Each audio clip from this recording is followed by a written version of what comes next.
Hello, boys and girls. You are listening and watching Peter's Talks Smackdown. What up, y'all? Maybe if you're viewing on YouTube, you notice there's a change in the scenery. Normally, I'm sitting on the couch, but now I'm sitting in front of this door, and you can see this microphone. Made a couple of upgrades over the past couple of months. My computer's actually been acting okay, and decided to go this route. Hopefully, it sounds better, especially with the Peter and Jake Talks Wrestling podcast. If it sounds a little different, I used to record it on a phone, like a little Android phone, and now we've switched to the microphone. So hopefully, you can tell the difference, and I hope that the quality is better. I hope that the content is as good. And speaking of which, be sure to go back and check out last Wednesday's. Last Wednesday's Peter and Jake Talks Wrestling. We talk about Raw. We also talk about the PWG Don't Sweat the Technique DVD I just watched to learn about a couple of new independent wrestlers. Well, they're new to me. They've been around for a while, but Jake's he's had his thumb on this for the underground part, the independent part, for quite some time. So go check that out. It's a really good conversation. Again, thank you so much for checking out Peter and Jake Talks Wrestling and Peter Talks Smackdown. Hopefully this Friday I'm gonna get a interview with a friend. Can't think of her name right now, but nevertheless, hopefully Saturday I will have a Peter Talks Wrestling with someone I just met on Twitter. I wish I could think of their name, but it's not. Whatever. But check it out.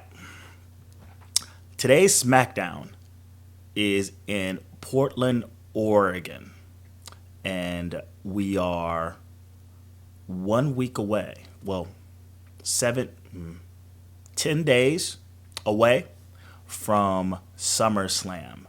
And very much like Raw, this SmackDown was tying a lot of ends together in terms of storyline going into the go-home show this Monday into SmackDown. And we got, I think, 2 official matches announced today.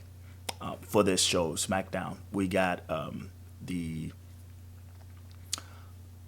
3. Well, it's more or less all the factions for the Divas, Bad, PCB, formerly known as Submission Sorority, and Team Bella, and they're gonna face an elimination 9 Diva tag elimination, and then we got the official booking of Neville versus Owens. So it starts off with Seth Rollins, and Seth Rollins, man, he's like the king of like opening shows. I think this is like his 18,000th opening to SmackDown. I guess they used this as a means to brush up on his promo skills, and they're actually getting better. They're getting much better, and they're getting really more entertaining, and he's becoming more and more clear of a heel. He was kind of sliding for me at one point. I think he was pretty empty. He didn't have much substance to his promos, or even to him. He would keep talking about the Shield and other shit. Now he has Cena. He broke his nose, new content, new heel heat. So that's actually pretty cool. And he starts off, but this it starts off pretty shaky because he's talking in this weird code about greatness. Like, you know, this is something great. Like, this is this, and this is like Michael Jordan, and this is like Babe Ruth. Imagine if they would have done what they did a billion times. And come to find out, he was talking about himself. What you're witnessing is Seth Rollins in his prime. And he rolls down a bunch of like accomplishments, One being that how he beat his last opponents and how he stopped, basically how he beat was it he basically how he beat Neville, how he beat Randy Orton and stopped the cash in, and how he broke Cena's nose. And basically, the end of it all is like, yeah, you saw Seth Rollins in his prime. They flashed to Cena on Tough Enough and basically accepting the challenge, the belt for belt challenge from Rollins. And Rollins catches a hissy fit about how he had to do it on Tough Enough, how he had to accept this challenge on Tough Enough.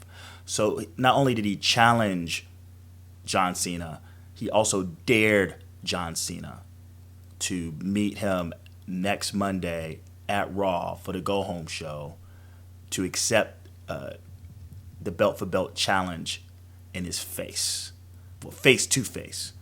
Out comes Neville, and he basically calls out Rollins for his interpretations of the accomplishments he's had recently as false. And he talks about how even though you broke Cena's nose, you still tapped out. And if it wasn't for Orton stopping Sheamus, you wouldn't have been the WWE World Heavyweight Champion. And then he wasn't able to kick out his Red Arrow. Being that he didn't kick out the Red Arrow, the first time he caught the Red Arrow, his foot was on the rope, so he didn't officially kick out. And then the second Red Arrow he missed, and that's how he lost. But nevertheless, because he was out there bragging about how he beat Neville, so Neville had to, return, right? And then out comes Cesaro, and the Cesaro section was in full swing. He actually mentions the Cesaro section, and he gets jacked from behind by Kevin Owens. And then in the midst of that chaos, because of distraction to Neville from that scene, so Owens actually jacks Neville and buckle bombs him. Next up, and that ends that first segment. Next up, we got Charlotte, and she's accompanied by Becky Lynch versus Naomi, accompanied by Sasha Banks and Tamina of Team Bad.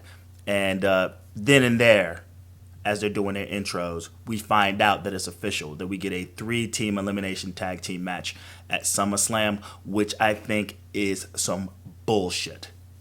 It's some total bullshit. Very much like how the New Day, along with Los Matadores and the Lucha Dragons, will be in a fatal 4-way for the tag team belt. This is very much bad, poor booking. I understand that they're trying to get all those up-and-coming divas, being Sasha Banks, Charlotte Flair, and Becky Lynch, on there. But there's this thing where this whole Divas Revolution, to me, is all a ruse, so Nikki Bella can hold that belt without anyone challenging her for it. And it's really not doing the Divas any justice whatsoever. And I personally, and I imagine everyone else is just waiting for someone to step up and say, hey, I want a championship shot. Whether it's Becky Lynch, whether it's Sasha Banks, who is the NXT Divas champion, who is defending her belt at TakeOver, and she'll probably lose it to Bayley. So it's time for her to at least say something about that. I was a champion. I want this championship. Very much like Paige before me. But anyway, whatever. It's lazy booking. It's a pretty decent match. It goes for about 8 minutes, and then Charlotte wins with the figure 8. But she's able to pull off the figure 8 this week because it's a return match from the week before that led to a tag team match later on. Because when she put Naomi in the figure 8, Tamina came in and Tamina and Sasha Banks came in for the DQ. This time around, she lifted Naomi and tossed her over the top rope onto Banks and onto Tamina, basically wiping them out, which she was able then to get the figure eight in without any disruption, and Naomi taps out. We find out that because of, surprise, surprise, we find out because of the commotion at the beginning, in the first segment, that we end up getting a tag team match between the likes of Kevin Owens, Seth Rollins, and they will be facing Neville and Cesaro. I really wish, if I hate that it's like this anonymous sort of booking. I'm sick of like an authoritative figure too, but you got to tie it all together somehow, right? When these tag team matches or like these things set from the beginning of the programs, whether on SmackDown, that someone has to be like, hey, that was some bullshit that happened out there, so we're gonna settle it like this. You and you are facing them, okay? But that don't happen. You just go boom. All of a sudden, all right, we got a tag team match because of shit happened earlier. I guess they've abandoned altogether the SmackDown general manager. Just got rid of it altogether, which I find to be pretty weird. Again, I'm glad there's no one there, but the same shit is going on without having that person there to sort of tie things together, right? Anyway, we get the Stephen Amell Stardust package of what happened Monday, and I will speak on it. This is what I talked about with Jake on Peter and Jake Talks Wrestling, is that, man, that's awesome.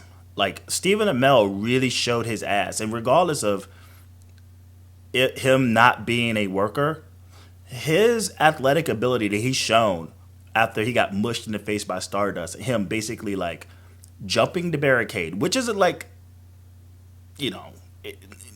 anybody can just do that, right? Normally people just walk over it. He hops it. Then he jumps onto the ring apron. Like, one step jump. That apron is not low. It's up pretty high. He one steps it. And then he leaps over the ropes for a tackle, and then he gives some strong fucking like working punches to Stardust.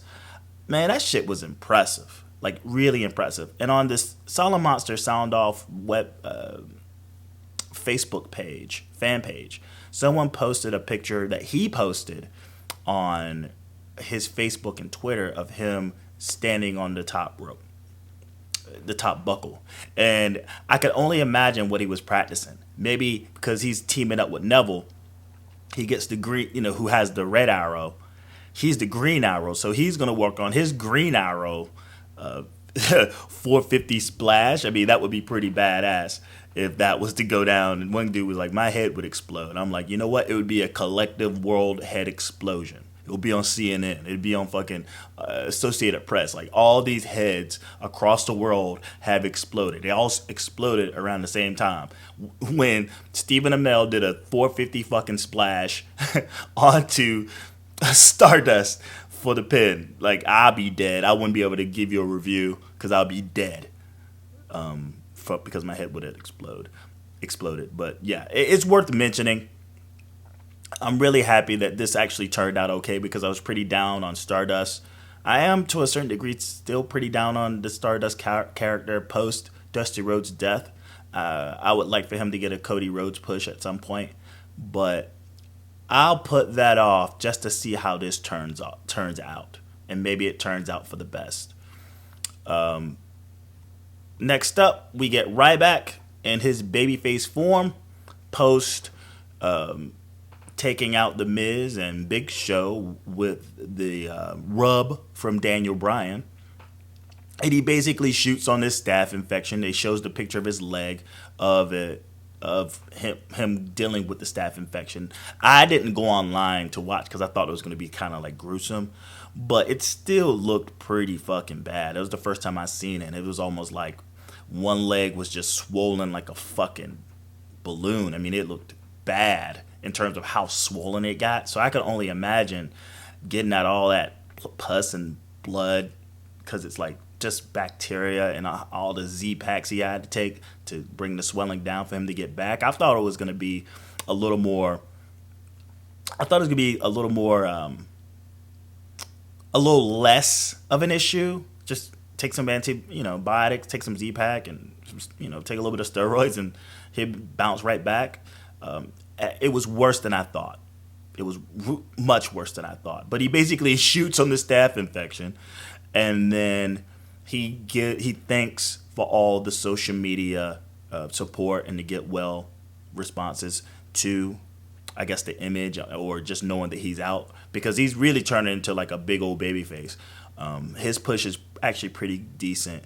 It's too bad that he's always susceptible to having to be out, whether it's something broken and now the staph infection. But they got something planned for him.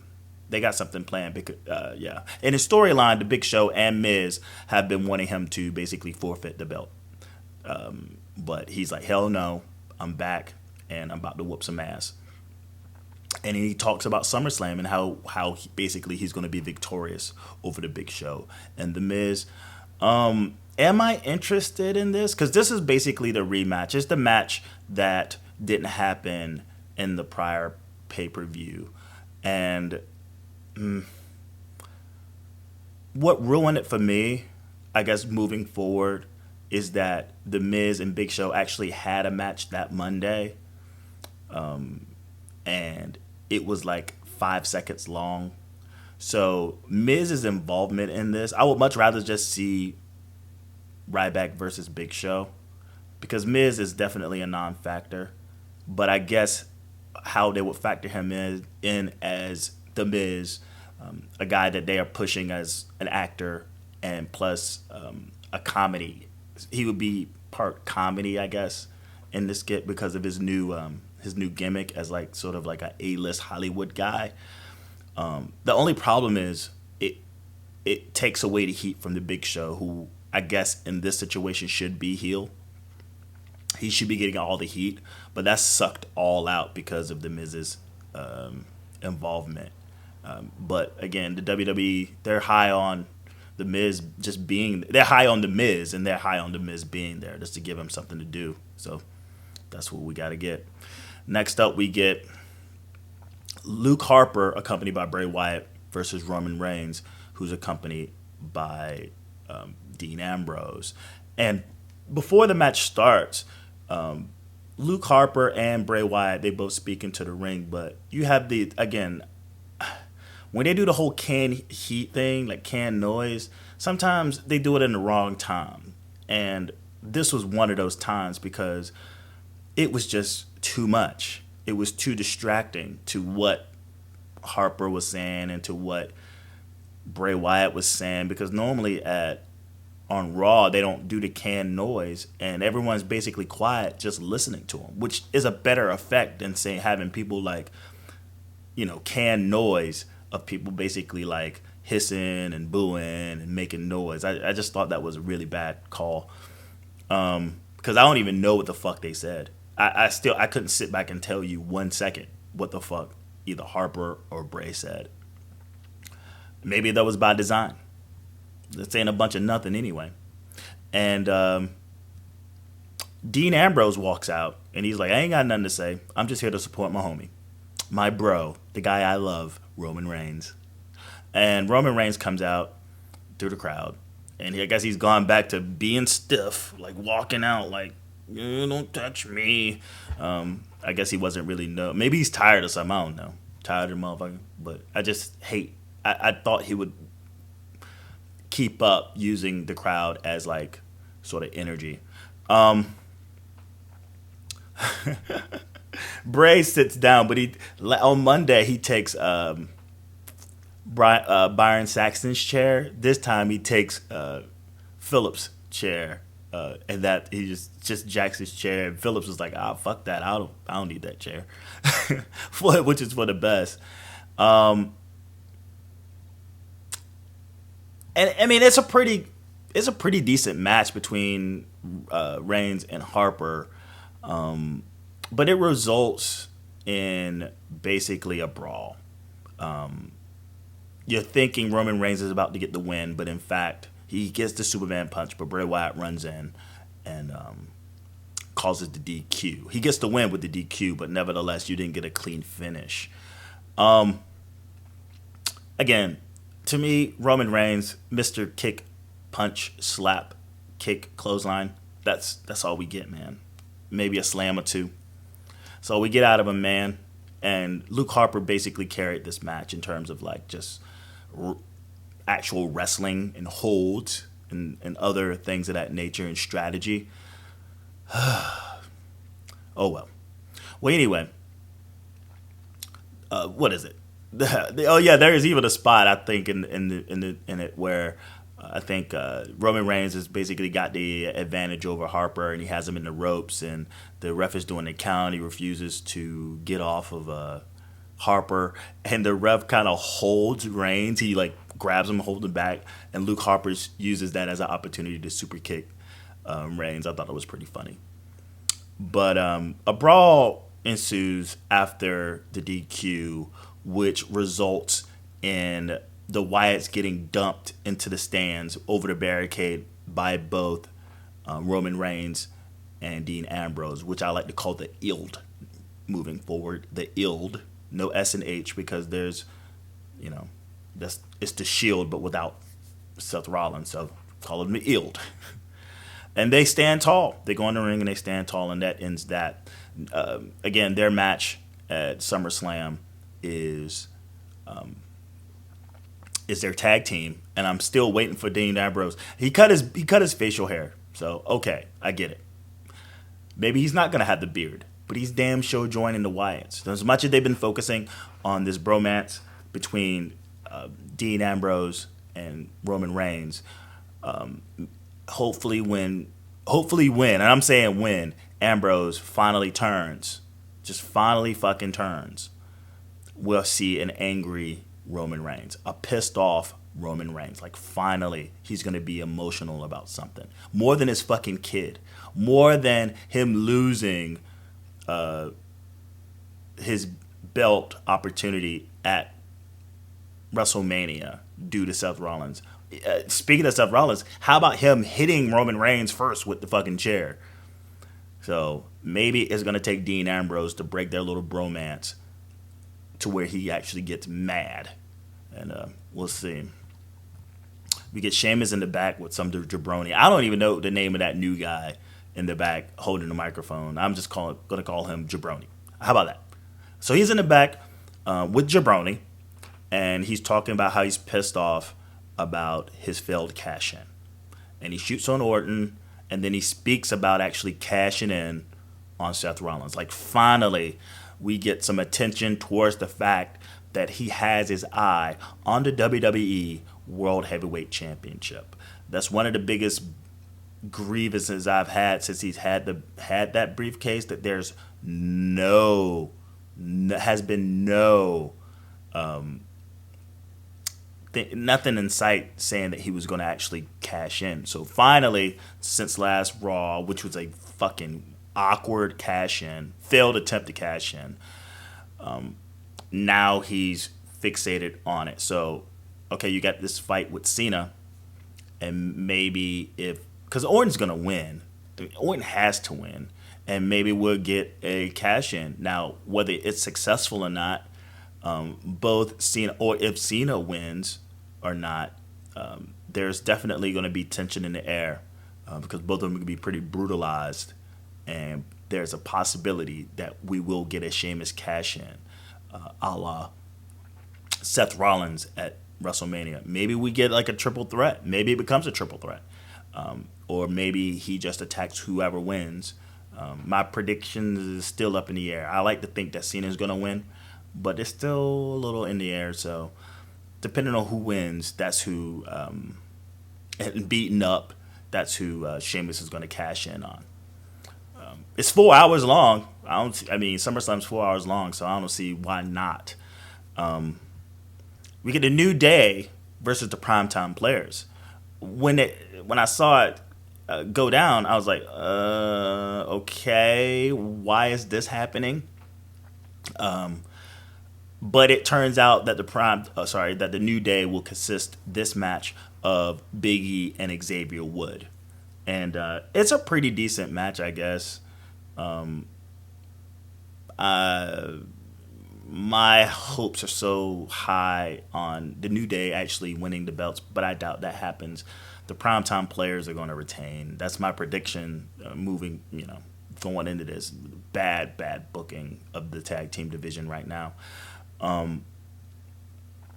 But the New Day actually tried to leave at some point because Darren Young gets the hot tag and he's like just beating the living shit out of Xavier Wood.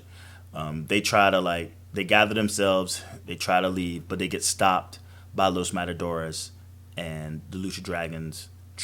They just stop them. They don't attack them, they just kind of stop them at the beat them off at the pass. Cut them off at the pass. Not beat them off at the pass, but cut them off. I guess Darren Young would like to get beat off at the pass, but they get cut off at the pass. Primetime players attack both Big E and Kofi Kingston from the back, which leaves Xavier Wood in peril, in distress. They throw him in the ring. He gets hit with a gut check, and you get the 1, 2, 3 count. I never count the primetime play. I never count the New Day as the actual tag team when Xavier Wood is involved, because 9 times out of 10 they're going to lose. 9.9 times out of 10 when Xavier Wood is in there, they're going to lose. So I feel like the real meat and potatoes of the actual tag team is Kofi and Big E. It would have been a different scenario, I like to think, if it was booked that way, or they would have booked it that way. And that was the Raw general manager. He has returned and come to my fucking house. Well, anyway, so Kofi and Big E, I like to think, will be at this and representing for the SummerSlam, and Xavier Woods, I see him as the manager. So we'll see. I'm still not happy about this 4-way. It's poor booking. They should have just made up their mind at the go home at last Monday that it was just going to be either New Day or Los Matadores, who on paper are the number 1 contenders. Lucha Dragons have lost.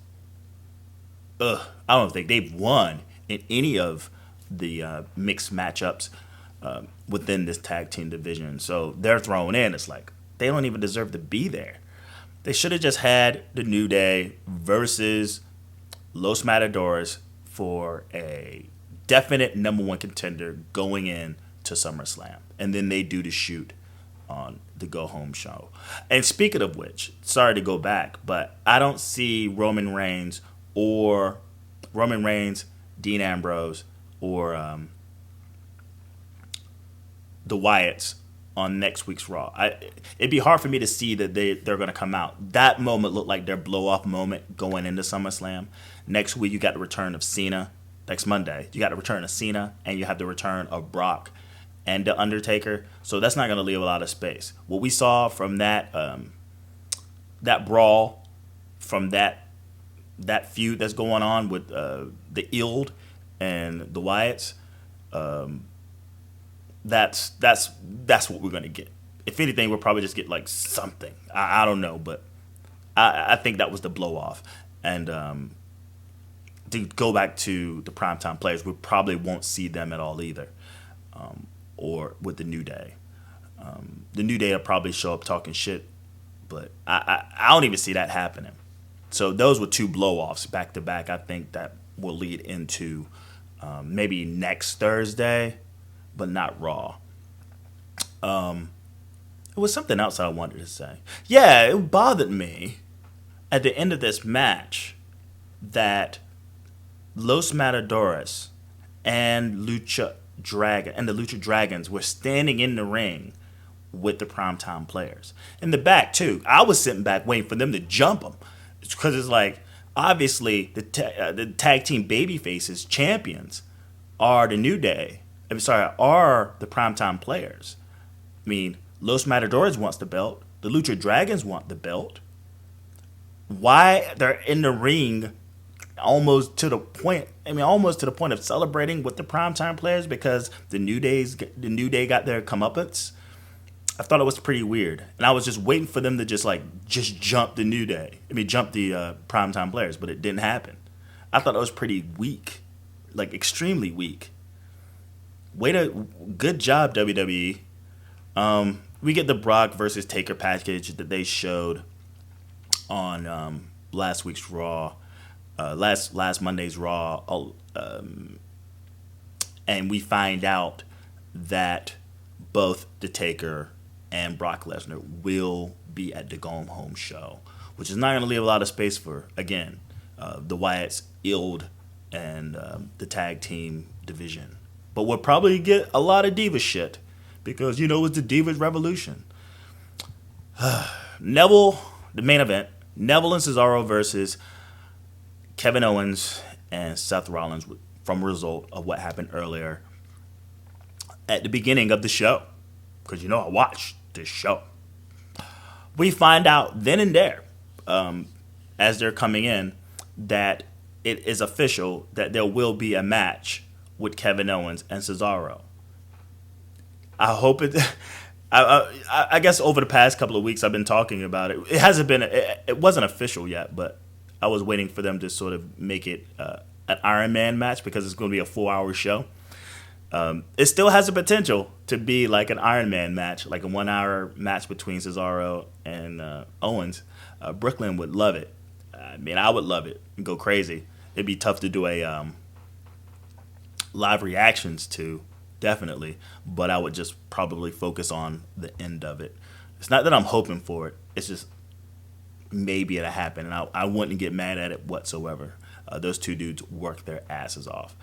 And this match is very much an awesome match. I mean, I can't take anything away from the ability in the ring of Cesaro at all. And you can't take away the ability and the storytelling by Owens. You can't take away from Neville and just him just being an exciting worker, or Seth Rollins just being like the dastardly chicken shit heel. So this all came out to be like a really good match for SmackDown. I mean, it was a Raw worthy match. And even it starts out with Cesaro, like his how strong he is, and it starts out with like him doing a long standing suplex and on Rollins, and just drops him. That was pretty cool.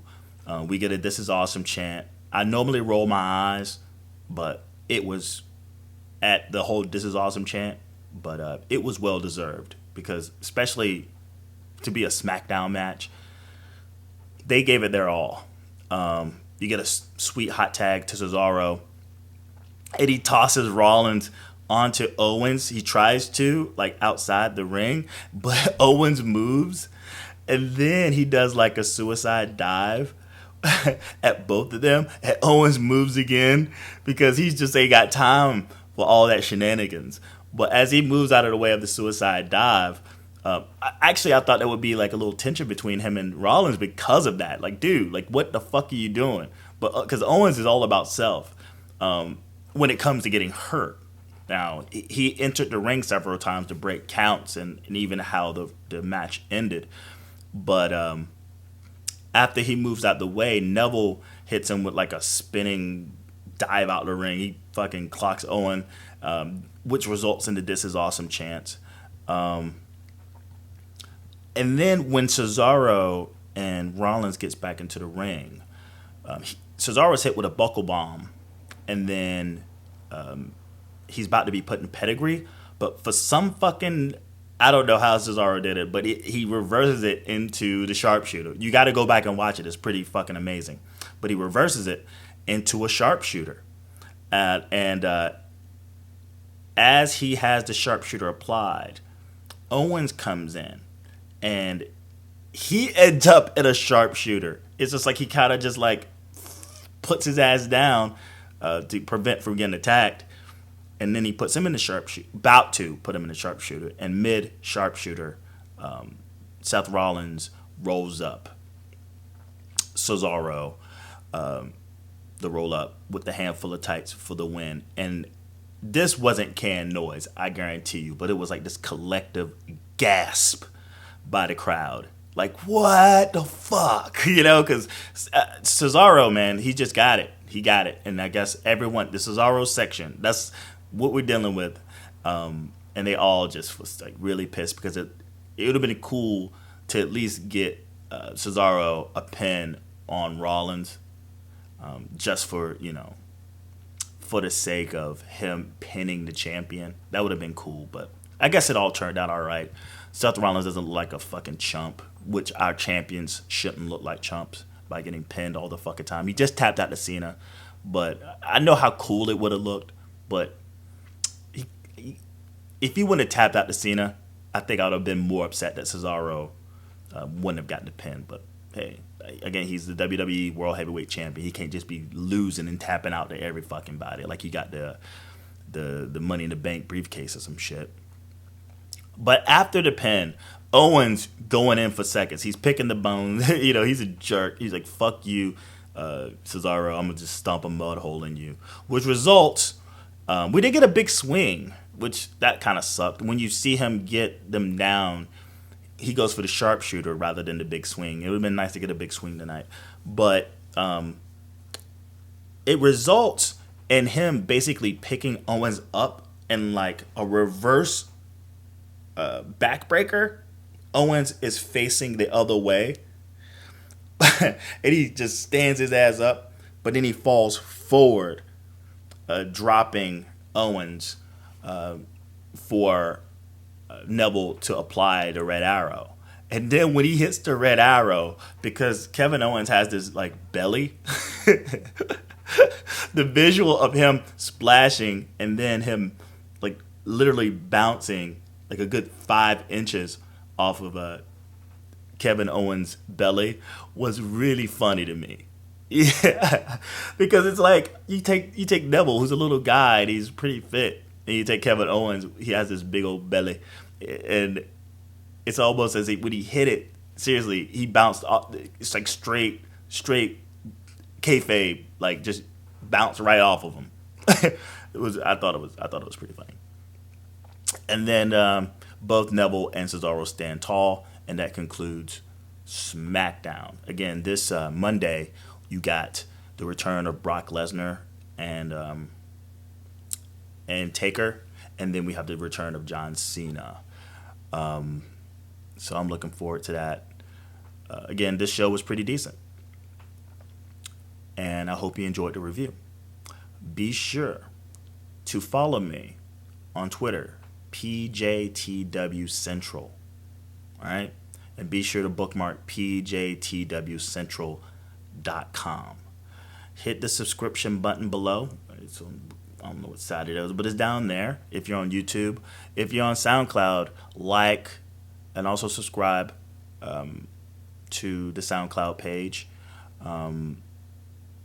Leave a comment, share. I mean, I'm drifting in the realm of like 15 listeners. I don't know if I'm breaking it or what, but you can see it for yourself. I'd like to have more. So if you guys really like this, you keep coming back to listen, just share it. I would strongly appreciate it if you shared or left a comment or even send me a question about how I feel about today's product or anything of that nature. Hell, if you even want to talk wrestling with me for a podcast, the Peter Talks Wrestling With, just hit me up and let me know. And I could set up a Friday to sit down and talk. And it'll be on my Peter Talks Wrestling With podcast. And this, where the hell did that paper go? Because I had the name written down. But I got one this weekend. I got one this Saturday for you. I will record it tomorrow. Right now it's like 2 a.m. So it's Friday. This will be up Friday. I will have the Peter Talks Wrestling With today, but I will upload that on Saturday. Again, share, like, subscribe, comment, thumbs up. You can also check it out on Stitcher. So I will see you.